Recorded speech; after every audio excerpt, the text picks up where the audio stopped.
கிரிவலம் போறப்ப செருப்பு போடக்கூடாதுங்க.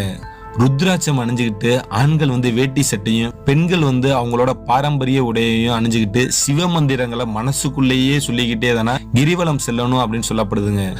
கிரிவலம் முடிஞ்சதுமே அன்னைக்கு இரவு கண்டிப்பா அண்ணாமலையில தங்கணும் அப்படின்றது ஐதீகங்க.